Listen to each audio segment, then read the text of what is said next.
Hi, welcome to your deep dive.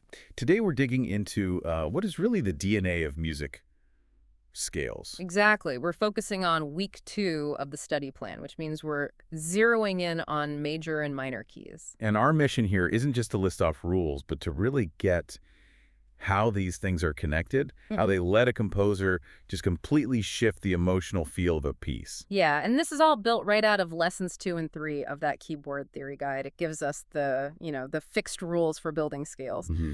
But the crucial part is the connection, how a bright, stable major key is so intimately linked to its more flexible minor counterpart. Okay, so let's start there. Home bass, major scales, they're sort of the foundation of stability, right? Absolutely. The rules are very strict. You have to have 8 notes, each one a step apart. And it has to start and end on the same letter name. Right. But the absolute unbreakable rule is consistency with the key signature. So if you're playing in D major, you start on D, you end on D, and you are only using F sharp and C sharp. That's it. That's it. It's fixed.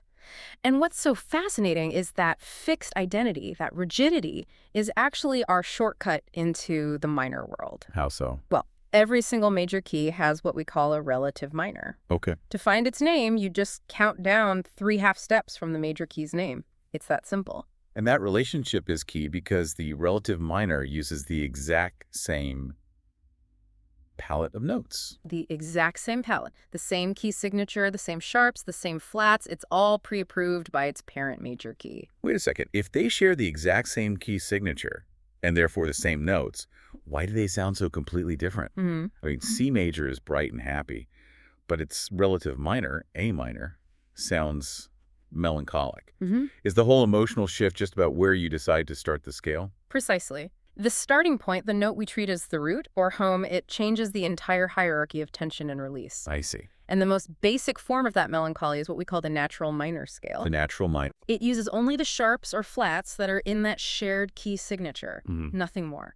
It's pure, it's untouched, and it inherits everything directly from the relative major. That purity is great, for a quiet, sad melody. But composers always want drama.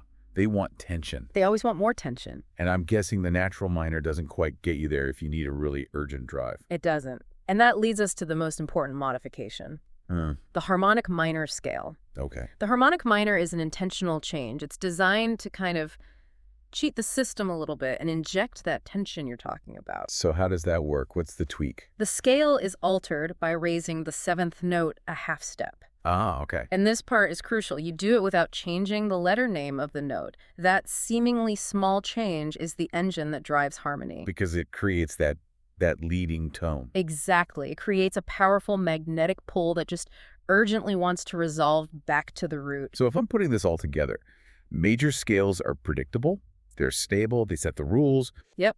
They provide that framework for musical release. but the minor scales introduce flexibility. Yeah. They get to play with the rules. They can adjust the flavor, you could say.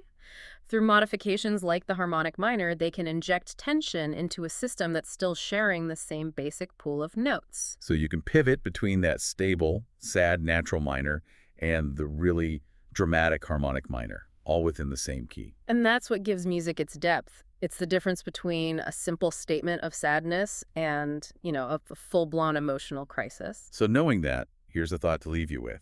If the whole point of raising that 7th note in the harmonic minor is to create that strong magnetic tension. That urgent pull back home. Right. Now, what does it mean when a composer suddenly drops it?